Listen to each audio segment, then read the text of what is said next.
এই রাজপ্রাসাদের এই সুন্দর ঘরে বসে আমি ভাবি, আমার মতো সুন্দরী কি আর কেউ আছে? আমি হলাম এই রাজ্যের সবচাইতে সুন্দরী রাজকন্যা। আমার সৌন্দর্যের কাছে সবাই হার মানে। রাজকন্যা বর্ণালী, আপনাকে জানাতে এসেছি কিছু যুবরাজ আপনাকে দেখতে রাজপ্রাসাদে এসেছেন। তারা আপনার সাথে বিবাহের প্রস্তাব নিয়ে এসেছে। মহারাজ আপনাকে অবিলম্বে রাজসভায় উপস্থিত হওয়ার আদেশ করেছেন।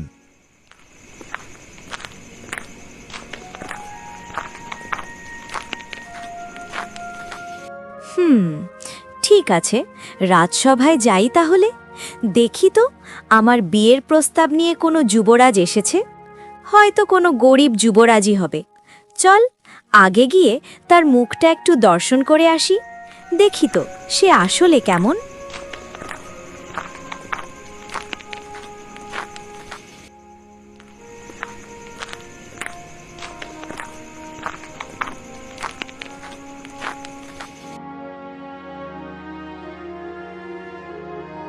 ও, তাহলে এই যুবরাজ দুজনই বুঝি আমাকে দেখতে এসেছে। দাঁড়িয়ে আছে বেশ সাহস করে। দেখি তো তোমাদের মধ্যে কে আমার যোগ্য হওয়ার দাবি করতে পারে, কারণ এই রাজ্যের সবচেয়ে সুন্দরী রাজকন্যাকে বিয়ে করা এত সহজ নয়। রাজকন্যা বর্ণালী, এরা দুইজন সম্মানিত যুবরাজ দূর দেশ থেকে তোমাকে দেখতে এসেছে। তারা তোমার সৌন্দর্য ও গুণের কথা শুনে এখানে উপস্থিত হয়েছে। তোমার সাথে বিবাহের প্রস্তাব নিয়ে তারা রাজসভায় দাঁড়িয়ে আছে। এখন তুমি নিজেই বলো, তাদের সম্পর্কে তোমার কি মত? রাজকন্যা বর্ণালী, আমি হলাম দয়ানগরের যুবরাজ আরিয়ান। দূর দেশ থেকে আপনার সৌন্দর্য ও গুণের কথা শুনে এখানে এসেছি। আমি আন্তরিকভাবে আপনাকে বিবাহ করতে চাই, যদি আপনি আমাকে সেই সম্মান দেন। রাজকন্যা বর্ণালী, আমি সুবর্ণপুর রাজ্যের যুবরাজ রুদ্রবীর। আমার রাজ্যে অপরিসীম ধন সম্পদ, বিশাল প্রাসাদ আর অসংখ্য সৈন্য রয়েছে। আপনাকে আমার রানী করার জন্যই আমি এখানে এসেছি। আপনি যদি আমাকে গ্রহণ করেন, আপনাকে রানী করে রাজ্যের সর্বোচ্চ সম্মান দেব। যুবরাজ আরিয়ান, যুবরাজ রুদ্রবীর, তোমাদের কথা আমি শুনলাম, কিন্তু দুঃখের সাথে বলতে হচ্ছে আমি তোমাদের কাউকেই বিবাহ করতে পারবো না। আমি এমন একজনকে বিবাহ করতে চাই যে হবে সত্যিকারের এক যোদ্ধা, যে একাই আমাকে রক্ষা করতে পারবে যদি কোনো বিপদ আসে। তোমাদের দেখে কিন্তু মোটেও তেমনটা মনে হচ্ছে না। রাজকন্যা বর্ণালী এই কথা বলেই অহংকার ভরা ভঙ্গিতে রাজসভা থেকে চলে গেল। তার কঠোর কথায় পুরো সভা এক মুহূর্তের জন্য নিস্তব্ধ হয়ে পড়ল। যুবরাজ আরিয়ান আর যুবরাজ রুদ্রবীর একে অপরের দিকে তাকালেন, কিন্তু কেউ আর কিছু বললেন না। রাজকন্যার এই অপমান তারা নীরবে মেনে নিলেন। মাতা, আমি আজ রাজপ্রাসাদের ভেতরে বসে থাকতে চাই না। আমি আমার ঘোড়াটাকে নিয়ে একাই একটু জঙ্গলে ঘুরতে চাই। প্রকৃতির মাঝে একটু সময় কাটাতে মনটা খুব চাইছে। আপনি চিন্তা করবেন না, আমি খুব শিগগিরই ফিরে আসব। বর্ণালী, তুমি কি বলছো? তোমার পিতা এটা কখনোই মেনে নেবেন না। এমনিতেই তিনি তোমার উপর খুব রাগ করে আছেন। তুমি তো আজই যুবরাজদের বিবাহের প্রস্তাবও ফিরিয়ে দিয়েছ। এখন যদি একা জঙ্গলে যাওয়ার কথা শোনেন, তিনি আরও রেগে যাবেন। না মাতা, আপনি চিন্তা করবেন না। আপনি কোনোভাবে পিতাকে সামলে নেবেন। আমি শুধু একদিনের জন্যে জঙ্গলে ঘুরতে যাচ্ছি। আমার ঘোড়াটাকে নিয়ে একটু ঘুরে আবার ফিরে আসব। তার আগেই নিশ্চয়ই প্রাসাদে ফিরে আসব। সন্ধ্যার নরম আলো তখন ধীরে ধীরে রাজপ্রাসাদের দেয়ালে পড়ছিল। রাজকন্যা বর্ণালী নিঃশব্দে প্রাসাদের পিছনের পথ দিয়ে তার প্রিয় ঘোড়াটাকে নিয়ে বেরিয়ে গেল। কেউ যেন টের না পায় সেই সাবধানতায় সে জঙ্গলের গভীর ভূমির দিকে এগিয়ে চলল। ঘোড়ার খুরের শব্দ নরম মাটিতে মিশে যাচ্ছিল, কিন্তু কিছু দূর যেতেই চারপাশের আকাশ হঠাৎ অন্ধকার হয়ে উঠল। ঘন জঙ্গলের উঁচু গাছগুলো সূর্যের আলো ঢেকে দিল। উফ, অনেকটা পথ চলে এসেছি। এবার এই গাছটার নিচে একটু বিশ্রাম করা যাক। কিন্তু হঠাৎ কি হলো? আকাশটা কেন যেন অদ্ভুতভাবে আঁধার হয়ে যাচ্ছে। মনে হচ্ছে যেন কোনো ঝড় আসতে চলেছে। জঙ্গলের গভীরে একটি বড় গাছের নিচে রাজকন্যা বর্ণালী একটু বিশ্রাম করছিল। চারদিকে ছিল অদ্ভুত নীরবতা, শুধু বাতাসে পাতার শব্দ শোনা যাচ্ছিল। হঠাৎ দূর থেকে ঘোড়ার খুরের শব্দ ভেসে এলো। সেটা ছিল কুখ্যাত ডাকাত কাল্লু ডাকাত ও তার দলের লোকজন। তারা দ্রুত জঙ্গলের সেই পথ দিয়ে এগিয়ে আসছিল। উস্তাদ, দেখেন তো, ওখানে তো একজন রাজকুমারী দাঁড়িয়ে আছে। তার গলায় কি সুন্দর ডায়মন্ডের হাড়। যদি আমরা ওই হাড়টা ছিনিয়ে নিতে পারি, তাহলে তো আজই আমরা কোটিপতি হয়ে যাব। ঠিক বলেছিস, ওই হারটা দেখেই বোঝা যাচ্ছে কত দামি আর মূল্যবান। এমন সুযোগ বারবার আসে না। শোন, সবাই সাবধানে এগো, এক্ষুনি আমাদের ওই হারটা ছিনিয়ে নিতে হবে। হঠাৎ করে ডাকাতরা সামনে চলে আসতেই রাজকুমারী ভয় পেয়ে জোরে চিৎকার করতে শুরু করলো। বাঁচাও, বাঁচাও, কেউ আছো জঙ্গলে? দয়া করে আমাকে বাঁচাও। আমার সামনে দুজন ভয়ঙ্কর ডাকাত এসে দাঁড়িয়েছে। কেউ আছো? আমাকে বাঁচাও। ঘন জঙ্গলের ভেতর থেকে হঠাৎ একজন সাহসী কাঠুরে হাতে ধারালো কুড়াল নিয়ে বেরিয়ে এলো। চারপাশে তাকিয়ে সে দ্রুত রাজকুমারীর চিৎকারের দিকে এগিয়ে যেতে লাগল, যেন তাকে বিপদ থেকে বাঁচাতে। কি হয়েছে রাজকুমারী, আপনি এত ভয় পাচ্ছেন কেন? এই ঘন জঙ্গলে আপনি একা কি করছেন? আর এই ডাকাতের দল আপনার সামনে কি করছে? ভয় পাবেন না, আমি আছি। সব আগে আমাকে খুলে বলুন। এই কাঠুরে, তুই কে রে এখানে এসে নাক গলাচ্ছিস? ভালোই ভালো এখান থেকে চলে যা। এটা আমাদের ব্যাপার, এর মধ্যে পড়ার দরকার নেই। না গেলে কিন্তু তোর জন্য খুব খারাপ হবে। শেষবারের মতো বলছি, এখনই সরে পড়। আমি সাধারণ একটা কাঠুরে ঠিকই, কিন্তু অন্যায় দেখে চুপ করে থাকতে পারি না। তোমরা একজন অসহায় রাজকুমারীকে ভয় দেখাচ্ছ, এটা আমি হতে দেব না। ভালো চাইলে এখান থেকে শান্তভাবে চলে যাও। ওস্তাদ, আমি এই লোকটাকে চিনি। এই কাঠুরে কোনো সাধারণ কাঠুরে না। শুনেছি বিপদে পড়লে কুড়াল দিয়ে মারাত্মক আঘাত করে। এখন আমাদের কাছে তেমন কিছুই নেই লড়াই করার মতো। চলেন আপাতত এখান থেকে সরে পড়ি, পরে সময় দেখে ওকে দেখে নেব। ঠিক আছে কাঠুরে, আজকের জন্য তুই বেঁচে গেলি। তোর জন্যই আমরা রাজকুমারীর কাছ থেকে ওই হারটা নিতে পারলাম না। কিন্তু ভাবিস না সব শেষ হয়ে গেছে। আমরা আবার ফিরে আসব, তখন তোকে ঠিকই দেখে নেব।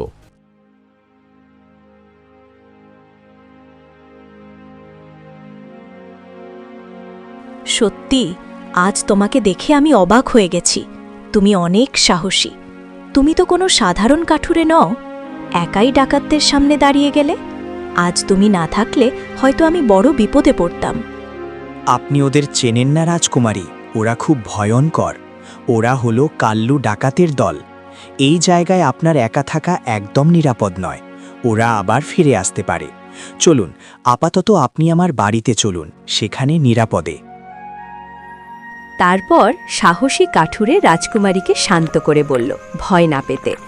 ধীরে ধীরে সে রাজকুমারীকে সঙ্গে নিয়ে ঘন জঙ্গলের পথ ধরে নিজের ছোট্ট বাড়ির দিকে হাঁটতে লাগল। চারপাশে পাখির ডাক আর হালকা বাতাস বইছিল। কিছুক্ষণ পর তারা জঙ্গলের ভিতর কাঠুরের সাদামাটা কুঁড়ে ঘরের সামনে পৌঁছে গেল। সেখানে রাজকুমারী একটু নিরাপদ বোধ করল। রাজকুমারী, এই হলো আমার ছোট্ট বাড়ি। এখানে আপনি সম্পূর্ণ নিরাপদ। ভয় পাবেন না, আমি আছি।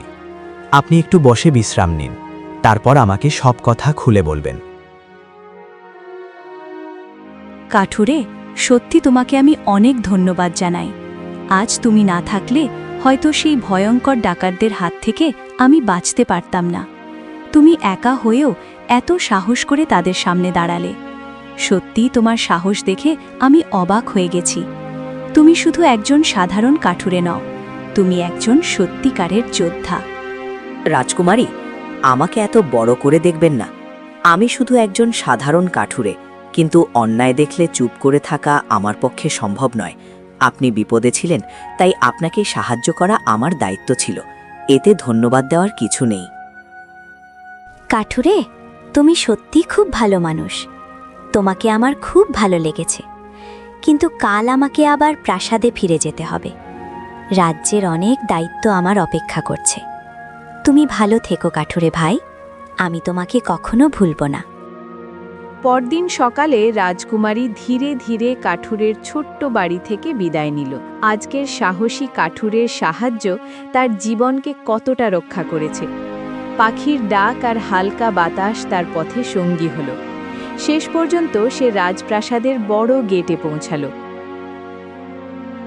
রাজকুমারীর বর্ণালী, তোমার এত সাহস কিভাবে হলো? আমার পারমিশন ছাড়া তুমি প্রাসাদের বাইরে একা একা ঘুরে বেড়াচ্ছ? এটা ঠিক হয়নি। তোমার নিরাপত্তা আমাদের জন্য খুব গুরুত্বপূর্ণ। ভবিষ্যতে অবশ্যই আগে জানাবে, তাহলে আমরা তোমাকে সাহায্য করতে পারব।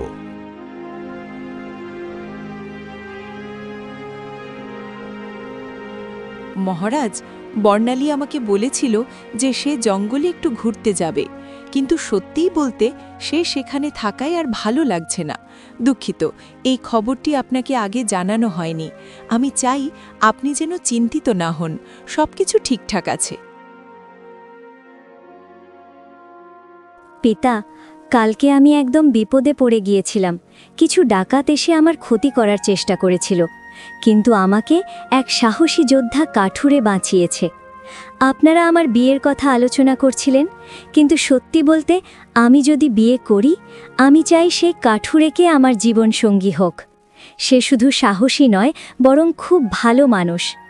আমি জানি আমার সিদ্ধান্ত অপ্রত্যাশিত হতে পারে, কিন্তু আমার হৃদয় ঠিক এটা চায়। যাই হোক, অবশেষে রাজকুমারের পিতামাতা রাজি হয়ে গেলেন। যেহেতু তার জীবন বাঁচিয়েছে সাহসী কাঠুরে, তাই তারা ঠিক করলেন তাকে মেয়ের জীবনসঙ্গী বানাবেন। সঙ্গে সঙ্গে মহারাজ একজন বিশ্বস্ত প্রহরীকে পাঠালেন কাঠুরের বাড়িতে, যাতে রাজকুমারীর প্রতি তাদের সান্নিধ্য নিশ্চিত করা যায়।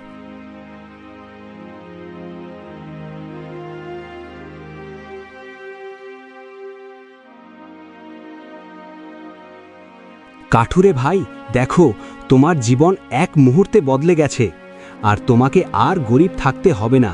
তুমি আজ সত্যি দারুণ কিছু করেছো, পুরোটা কামাল করে দিয়েছো। প্রহরী ভাই, কি ব্যাপার? আপনি তো রাজসভার লোক। আমার ছোট্ট বাড়িতে এসে আপনি কি করছেন? আমি কি এমন কিছু করেছি যা আপনারা এখানে আসার কারণ? দয়া করে বলুন, আমি কিছু ভুল করেছি কিনা। আরে না ভাই, তোমার ভয় পাওয়ার কোনো কারণ নেই। কাল তুমি যে সাহসীভাবে রাজকুমারীকে বাঁচিয়েছিলে, তার সঙ্গে তোমার বিবাহের ঘোষণা করেছেন আমাদের মহারাজ বিক্রম সিং। এখন তোমাকে আমার সঙ্গে রাজসভায় যেতে হবে। তুই চিন্তা করিস না, সব ঠিকভাবে হবে। দ্রুত চল, রাজপ্রাসাদের পথে এগোতে হবে। আরে ভাই, কি কথা বলছো? আমি তো এক সাধারণ কাঠুরে। এই বিয়ে কি আমার জন্য মানায়?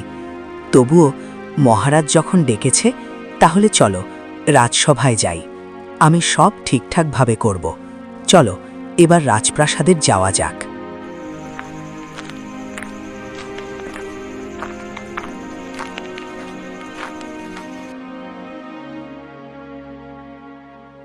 মহারাজ, আমি কাঠুরে ভাইকে এখানে রাজসভায় নিয়ে এসেছি।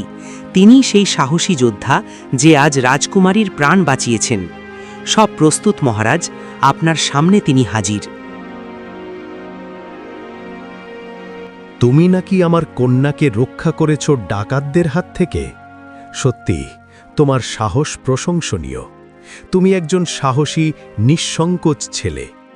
আজ থেকে তোমার নাম আমাদের রাজ্যে অমর হয়ে থাকবে। আমি শুধু আমার কর্তব্য পালন করেছি মহারাজ। রাজকন্যার জায়গায় যদি অন্য কেউ হতো, আমি তাকে বাঁচাতাম। আমি সাহস দেখিয়েছি কোনো খ্যাতির জন্য নয়। আমার একমাত্র লক্ষ্য ছিল যে কেউ বিপদে পড়লে তাকে রক্ষা করা। সত্যি, তুমি একজন সাহসী যুবক। তোমার সাহস আর নিষ্ঠা আমাদের সবাইকে মুগ্ধ করেছে। এ কারণেই আমি ঘোষণা করছি, তোমার সঙ্গে আমার রাজকন্যার বিবাহ হবে। রাজপ্রাসাদের সবাই আজ এই খুশির খবর জানুক। তুমি কোনো চিন্তা করো না কাঠুরে, আমি সত্যিই তোমাকে ভালোবেসে বিয়ে করতে চাই। তুমি একজন সাহসী যুবক এবং তোমার হৃদয় সত্যি সৎ ও বড়। আমি নিশ্চিত আমাদের জীবন একসাথে সুন্দর হবে। শোনো প্রহরীরা, তোমরা সবাই মিলে রাজকন্যার বিয়ের জন্য পুরো রাজমহল সাজিয়ে ফেলো। আজ রাজপ্রাসাদে বড় উৎসব হবে, কারণ রাজকন্যার বিয়ে আজকেই অনুষ্ঠিত হবে। তারপর ধুমধাম করে রাজকন্যা ও সাহসী কাঠুরের বিয়ে হয়ে গেল। পুরো রাজপ্রাসাদে আনন্দ আর উৎসবের পরিবেশ ছড়িয়ে পড়ল। সবাই তাদের এই নতুন জীবনের জন্য আশীর্বাদ করতে লাগল। এরপর রাজকন্যা ও কাঠুরে সুখে শান্তিতে একসাথে জীবন কাটাতে লাগল। বন্ধুরা, গল্পটি ভালো লাগলে একটি লাইক করো আর আমাদের চ্যানেলটি সাবস্ক্রাইব করে পাশে থাকো।